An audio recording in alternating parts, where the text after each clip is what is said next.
Welcome, everyone. Welcome to the final session of our Leadership Insight, focused on the transformative power of listening, part three. If you missed any of part one or part two, please go back and make sure that you check them out. We are live. Do not forget to like and subscribe from whatever platform you are viewing us from. If you ever feel like, this really is resonating with me, please drop a comment. Let us know. We would love to know that one, you're watching, and what's resonating with you. So let us know. And don't forget again to like and subscribe. We thank you for being here with us. We do not take it lightly that you clicked on to watch.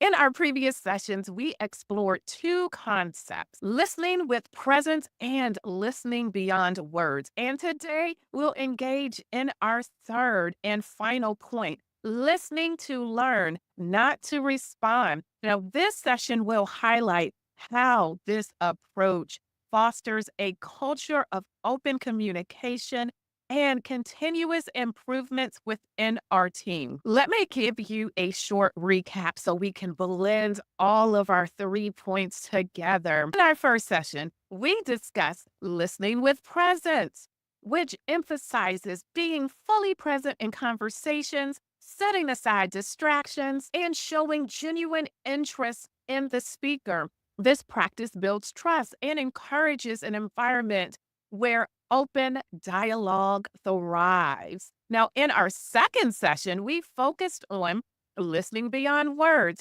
where we deepened our understanding by paying attention to nonverbal cues, emotional signals, and the context surrounding the conversation. By recognizing the unspoken aspects of communication, we enhance our ability to connect and respond thoughtfully.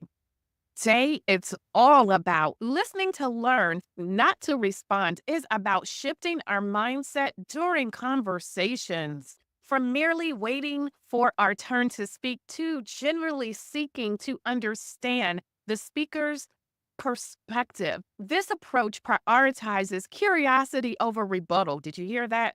It prioritizes curiosity over rebuttal, allowing us to fully absorb what others are expressing. By adopting this mindset, we create opportunities for deeper insights and richer discussions as participants feel encouraged to express their thoughts freely.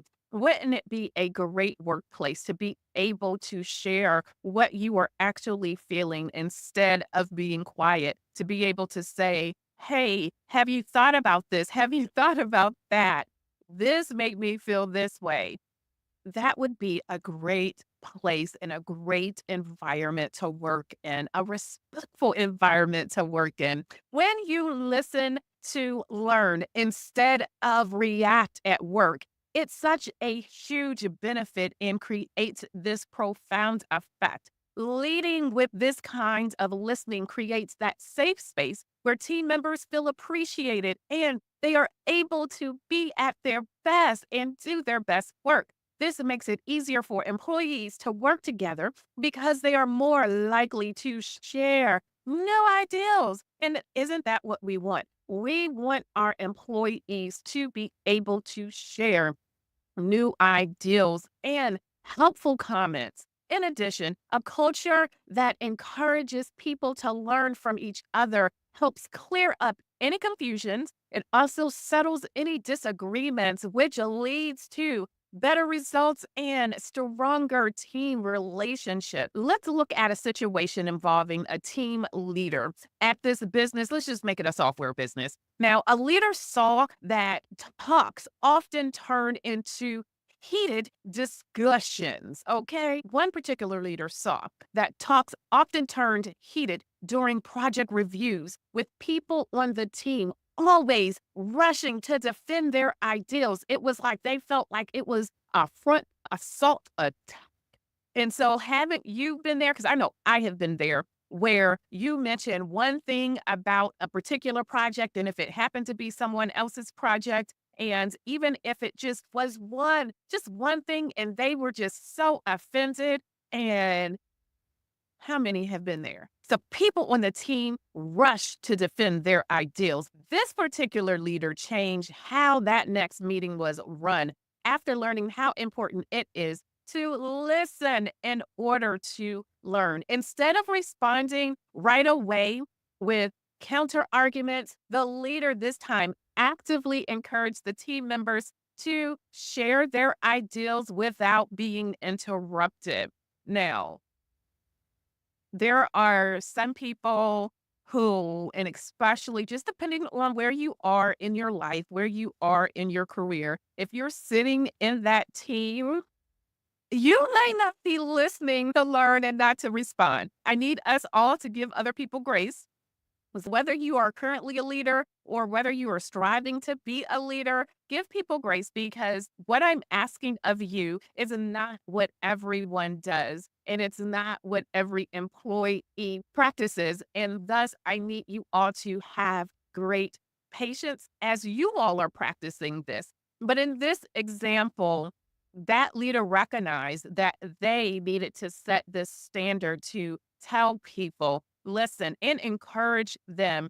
Please share your ideals, and we are not going to interrupt the speaker.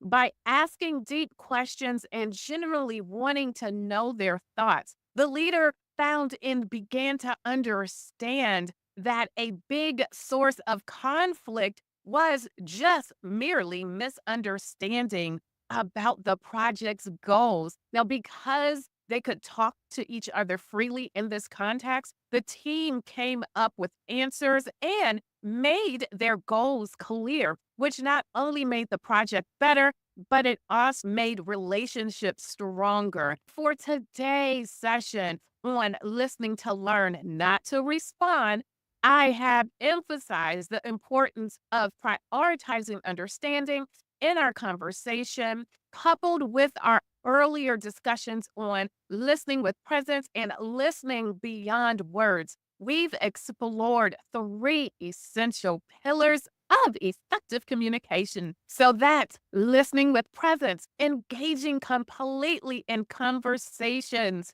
to build trust, listening beyond words, recognizing nonverbal cues to gain deeper insights. And today, our final third point, listening to learn, not to respond, fostering genuine curiosity to enhance dialogue by integrating all of the three principles into our daily practice. We can cultivate a work culture that values open communication, encourages collaboration, and supports continuous learning. I encourage each of you to apply these listening techniques in your interactions as we empower your leadership and enhance team dynamics.